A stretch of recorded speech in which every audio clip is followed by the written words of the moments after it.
at the conference and produced by the Sound of Knowledge Incorporated.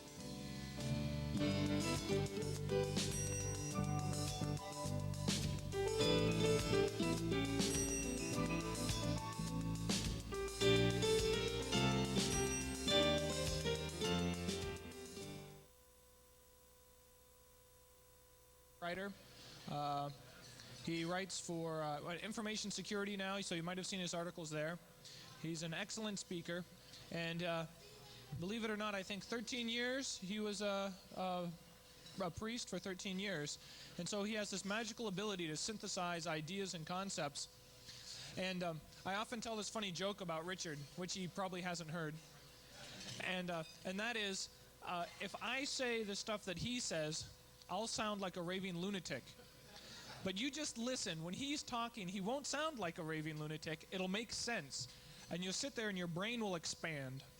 And if anybody else was to speak like this, it just doesn't have the authority. And so I think it's his great insight sort of into people and how people relate to reality and how people relate to others around them that makes him such a valuable speaker. So this is your sort of dynamic food for thought over dessert.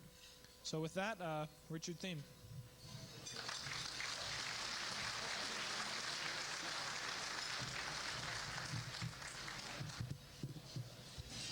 Thank you, Jeff. That was a terrific introduction. I said to Noit, I wish it were true. A lot of people think I'm a raving lunatic. And there's a reason for that. No risk, no reward. And where I try to risk is understanding what's coming and seeing as deeply as possible what's here.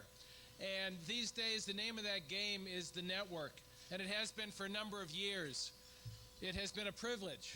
Now, we were just talking again about how much at home we create the homes we need and the homes that feel like home for us, where when you have to go there, they have to take you in, where you can just be truly yourself. And the context created through DEF CON and Black Hat and some of its cousins is that kind of home for me, because it's where people are not afraid to take their thinking to the very edges. Now, what I noticed just from listening to Marcus and to Bruce this morning, again, is that if what you say about computer security is true, then in the rest of the domains of our lives, we are functioning according to a completely obsolete trust model. And I want to use the ancient wisdom of Sun Tzu to get at that. That's kind of like invoking Yoda. Sun Tzu is kind of a mythical figure for us, the way Yoda is.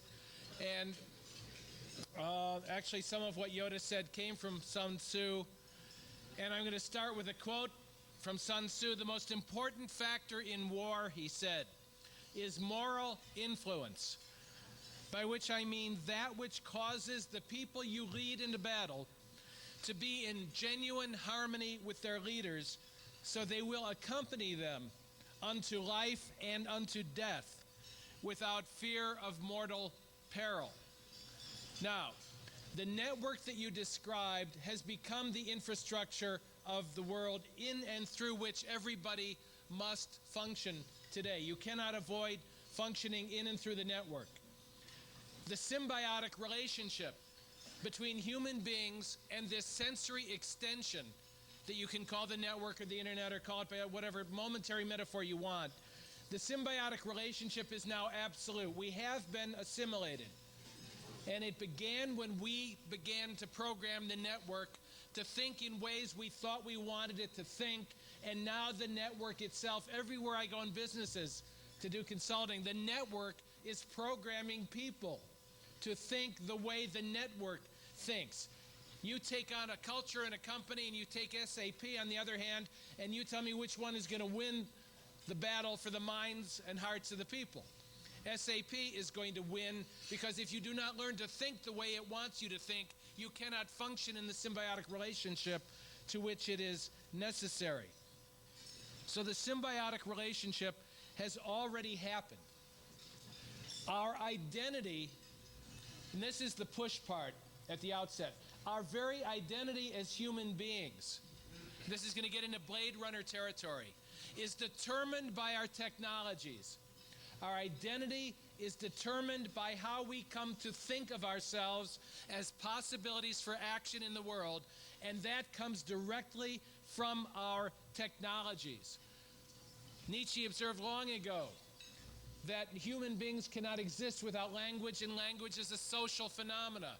In other words, unless we mirror and exchange information and energy with each other through symbolic networks, in that case language or speech, which grew into writing, which has grown into the net, we literally lose our humanity. Marvin Minsky pointed this out years ago when he said that sooner or later, to not be able to participate meaningfully in the connected network is literally going to be like being raised by wolves in a cave and not speaking the dialect of the tribe. You will be the equivalent of a brain in a bottle, i.e. a desktop computer that is not connected to the internet. So this process, which only a few years ago it sounded prophetic to articulate and predict, is now the context of our lives. Now, the flow of information in a system defines by its complexity the nested fractal-like levels of abstraction that make sense. Now, somebody is thinking, what the hell did he say? So let me back that up. I find if you repeat things 3 to 4 times, they begin to sound normal. The flow of information, he said. That's obvious. In a system, any system, will determine or define, by virtue of its complexity, the levels of abstraction according to which people function. Let me give you an example. Nation states, what we think of as nations or countries, emerged in the 18th, 17th, 18th, 19th centuries in response to technologies of engineering and information. We organized ourselves in ways, which is only very recently in the historical trajectory, that enabled us to govern our social, economic, and political lives, and we called them nation states. We just accepted that as given when you were told where you lived was Canada or the United States or Singapore or wherever it was that you lived as part of your identity. But that identity was determined by a collective level of abstraction that had been engineered by the flow of information in the total global system. Well, the boundaries around that system, around those nation states, it is now becoming a trite saying, are dissolving. It is no longer the nation state in and of itself that compels or commands the kind of loyalty that it used to have, because it is disappearing. When I lived in Spain in the 1960s, if I wanted to cross the border into France, I had to get through an outpost manned by the Guardia Civil, and they took their boundary seriously. And they took your running through the boundary quickly seriously. They would fire. These days, if there's anybody at the border at all, they wave as you pass through, because the boundary or border has dissolved. Now they are part of Europe. I subsequently lived in England when they were exchanging pounds, shillings and pence for pounds and new pence, and now it's for euros. And the simple fact is the level of abstraction by which you come to internalize an identity is given to you by the context in which you live unthinkingly. And the systems of information and the energy that runs through them is the primary determiner of that identity.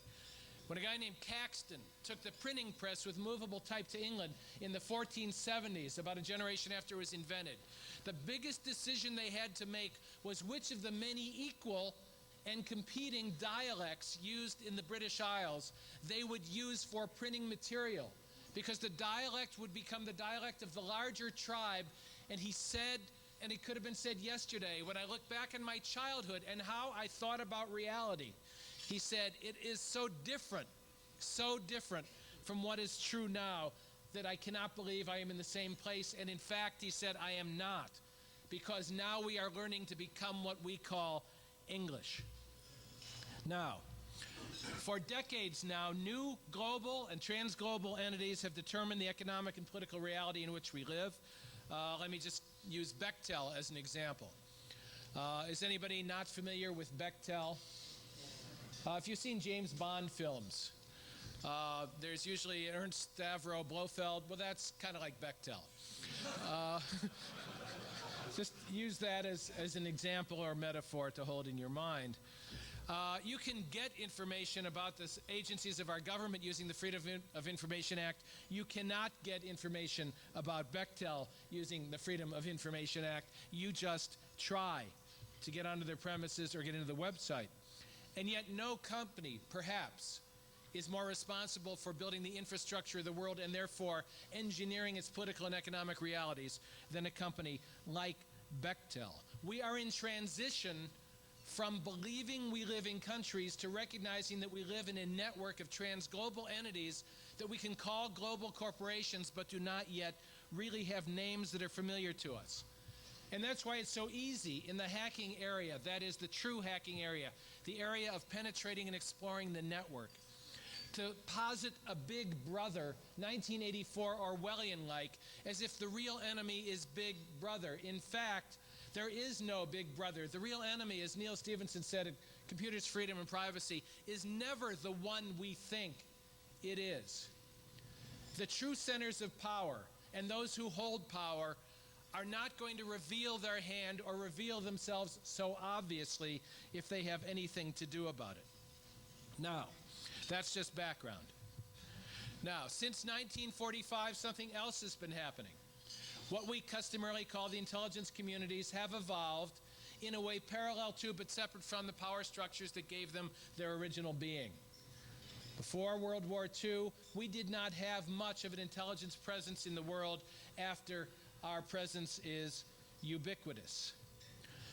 Those entities, in the aggregate, regardless of the country of origin, have more in common with one another than they do with the nations that originally spawned them, and have evolved their own way of symbiotically relating to one another because they have their own point of reference.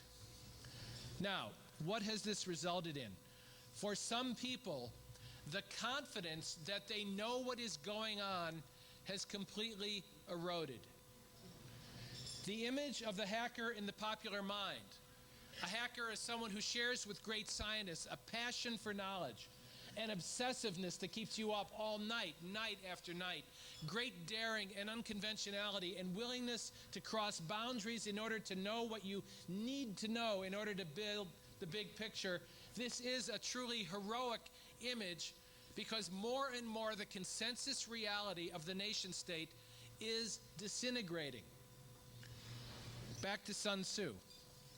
The most important factor in war is moral influence and intellectual power, by which I mean that which causes people to be in harmony with their leaders.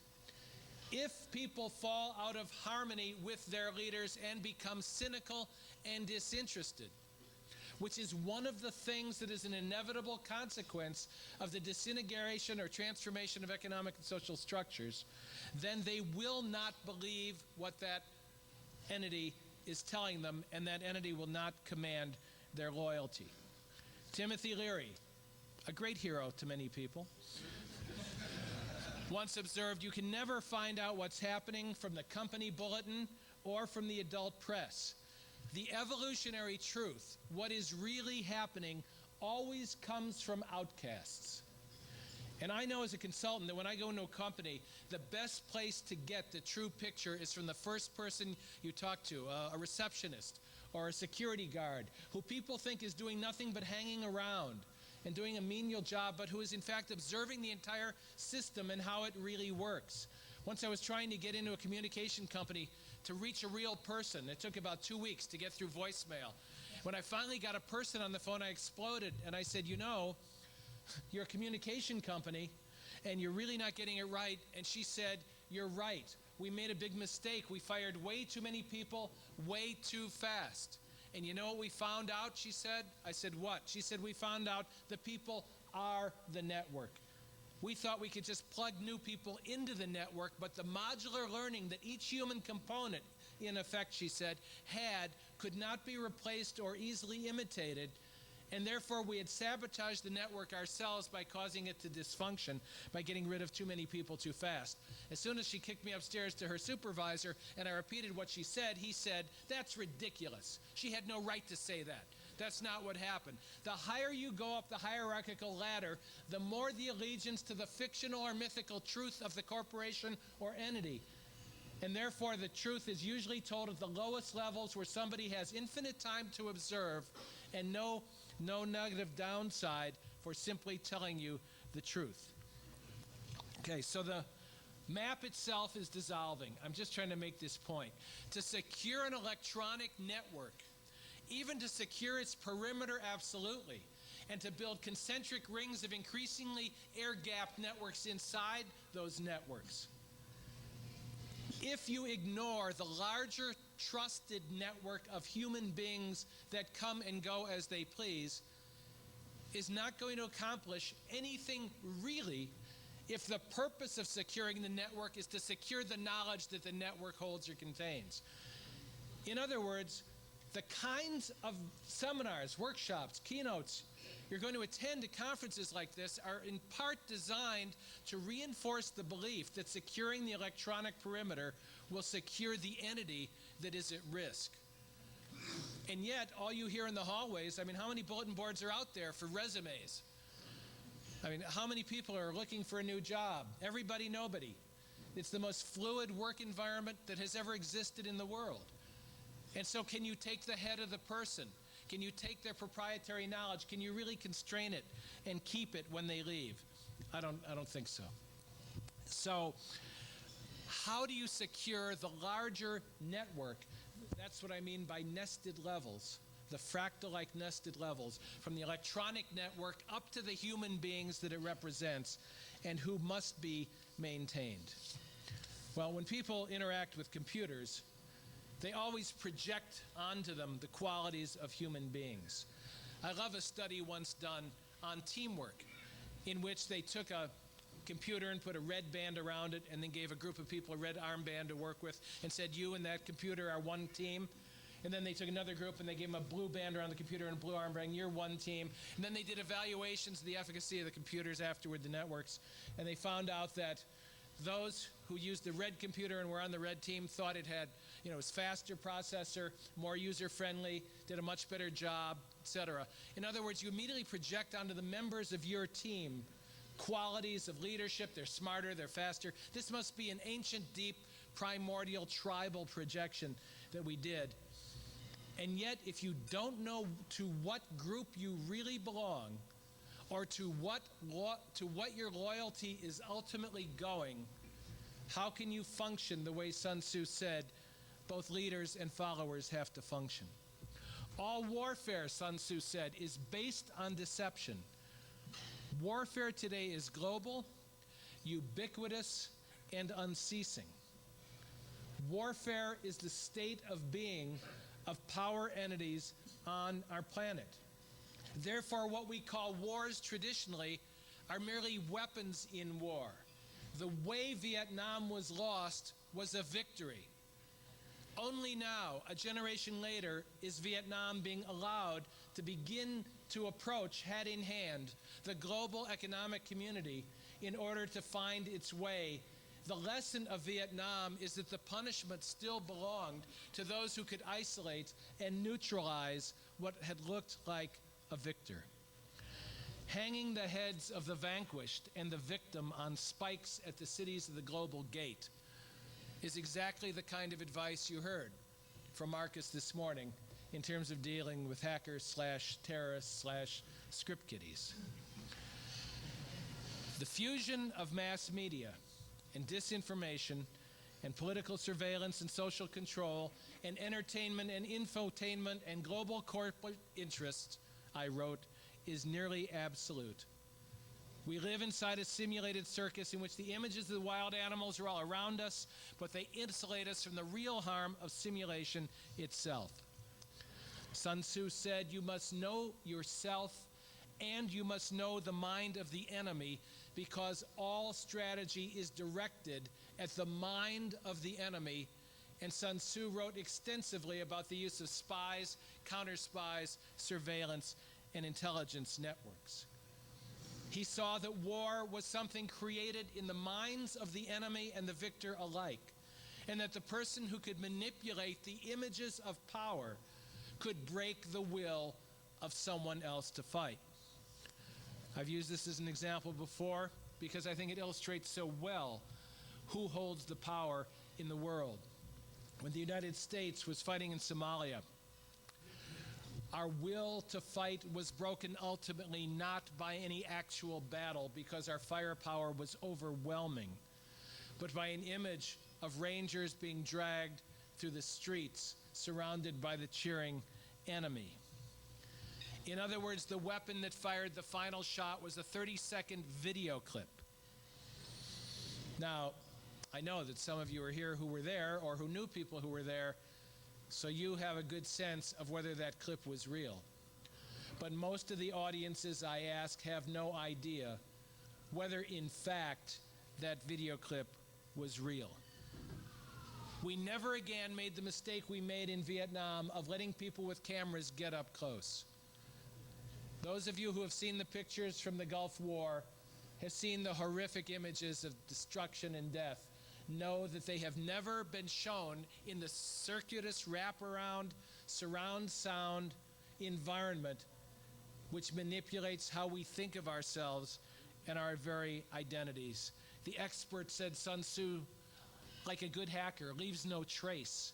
He is mysterious, inaudible, invisible, and therefore, he said, he is the master of the enemy's fate. Those who control the images that are internalized as if they are we ourselves and control, therefore, how we construct our identities. Those are the people who control the power in the global war that is ongoing, unceasing, and ubiquitous, and therefore, to lock down the network only at the electronic level, without simultaneously revolutionizing the trust model according to which human beings function, is to leave open all of the city gates while locking shut all of its windows. Okay, let me give you an example. Now, Operation Paperclip was started in 1945. I'll make this very quick and brief. Operation Paperclip was an effort to bring to this country various German scientists to assist in the war effort over here. Some news leaked out about that several decades later, and we were told that Operation Paperclip lasted 1945, 46, 47, and then ended. In fact, it went on at least until 1973 under its real form, in which numerous scientists were brought over from Germany to the United States, not only to build rockets, because it was easy to be heroic about going to the moon, but also to conduct biological and chemical warfare. And some of the people brought over turned out to be people who really were war criminals who had conducted such experiments in camps like Dachau or had administered the slave labor camps like Dora that built the V-2 rockets. Their past was expunged, their histories were rewritten, and hundreds of them were brought in to work in our research projects in government, at universities, and in American corporate life. They were protected and they were secured, and it was contrary to presidential directive and contrary to the law. The point I'm simply making is that there was a chessboard once upon a time with which many of us middle-aged people grew up, and it had mythological characters on it. World War II was full of mythology in which not Germans but Nazis were the archetype of evil, and therefore that which we opposed made us good. But in fact, the discovery of operations like Paperclip, which are commonplace, says that the mythology was completely incorrect. That in fact, we did not hold against Nazi scientists who had conducted horrific medical experiments what they had done. What we did was grant them immunity and bring them over in order to use them in our own programs, where some of them continued to exercise tests, although not of the same magnitude, on unsuspecting enlisted men in our armed forces, in the same way that we granted immunity and gave a pass to the people who spearheaded Unit 731 in Japan from 1932 to 1945, which experimented terrifically and horrifically on thousands of prisoners, including prisoners of war from this country, many of whom were vivisected, i.e. cut open alive, in order to determine the effectiveness of the toxins and chemicals that were used on them. Everyone was granted immunity in order to get the data. Now, I don't want to depress anybody. I just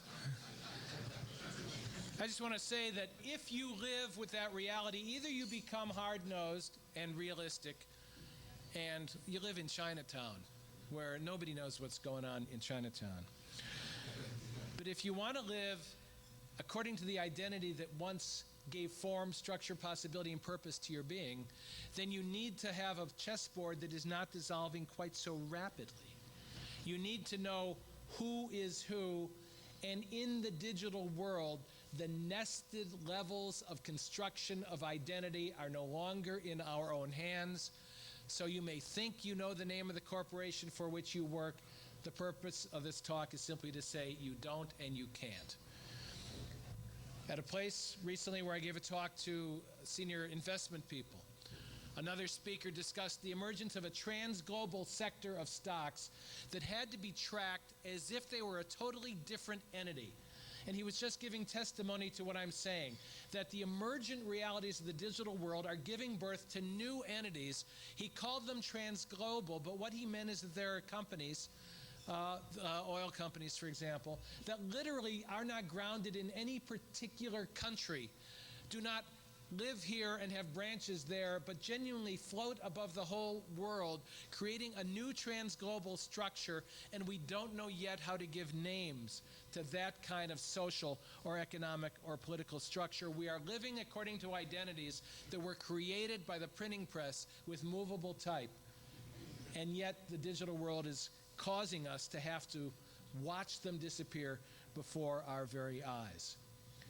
Therefore, when you are mobilizing the troops in leadership, according to Sun Tzu, if you simultaneously must command their loyalty and also be a master of deception, it was presumed that you were deceiving the enemy and that you were commanding the loyalty of your own troops by sincerity. That's the paradox. Because if we don't know who is the enemy, and if we habitually use the manipulations of mass digital deception on ourselves, which generates cynicism and ultimately disinterest on the part of the troops, i.e. us, then how can anyone be led, and into what battle will they be led?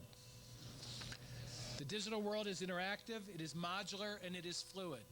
It is creating for us the capability of creating our own identities, modular-like, out of the pieces of our lives and reinventing ourselves again and again and again. I've done that with my life. And I'm aware that it's the digital world that gives me that power. We are formed in the image of our technologies, in other words.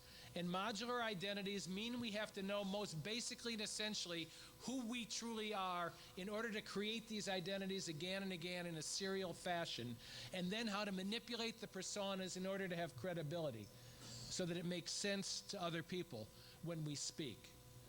If anything I am saying makes sense, it's because at some level you know I am describing a deeply true and deeply uncomfortable truth that makes securing the digital network itself the easy part. For what purpose, I am asking, are you securing the network? What is the ultimate goal or intention or aim or trajectory of the images and symbols of meaning that travel across the network? Who has their hands on those throttles of power? What are they ultimately going to do with those images? And to what degree, to those of you who determine the hardware and software, i.e. the form of those images and symbols, to what degree are you entering into either agreement or collusion with their ultimate purposes? And then we had better know what it is. The antidotes to the threats I've described are two. One is to keep creating in collusion these kinds of infotainment worlds made up of digital images which people subsequently believe, and which, when they are conflicted with images like Operation Paperclip, cause despair. Or to seize once again the hacker passion for truth, knowledge, obsessiveness, and daring in order to build the bigger picture according to points of reference that we can recreate in a global transplanetary culture, and then all share again, knowing who we are coming out of the planet Earth. 5 years ago, I spoke at DEF CON, and I called it Hacking as Practice for Transplanetary Culture in the 21st Century. I know when I talk about transplanetary culture, alien civilizations, our interaction with other civilizations, it sounds crazy. Robert Galvin, Motorola, when asked what ideas were the breakthrough ideas for Motorola from the beginning, said every one began its life as a minority opinion, and it was not heard. Or if it was heard, it was ridiculed, and no one agreed with it until finally it was said enough that finally everyone agreed they had believed it all along. That's when you know it's become consensus reality, and by the time it is something that everybody knows, I can tell you it is no longer true. The world of computer security is not what it looks like from the way we talk about it here. Computer security in the world that is just coming, the emergent realities of embedded electronic communications that we wear that are threaded through us, the genetic engineering in which we engage in order to enhance or augment our sensory extensions or our minds or thinking, the Blade Runner world in which memories are implants, and in fact memories are already implants created by the digital global media. That is the world in which security will mean getting a hold of the memories themselves or creating the genes and splicing the chemicals in that will create the kinds of memories we want. No different than the kinds of biological and chemical experiments we have been doing for several generations. Oh, I see I have to stop. I would like to take that one out.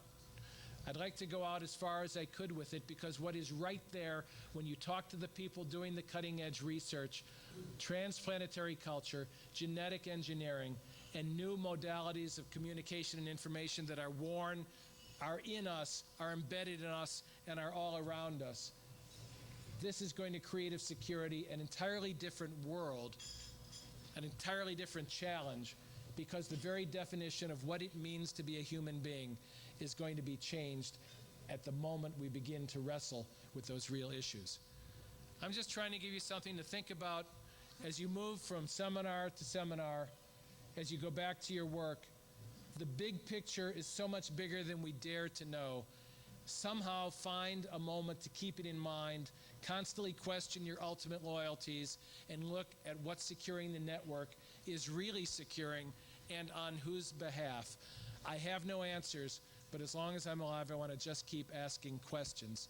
Thank you very, very much for your attention. Thanks.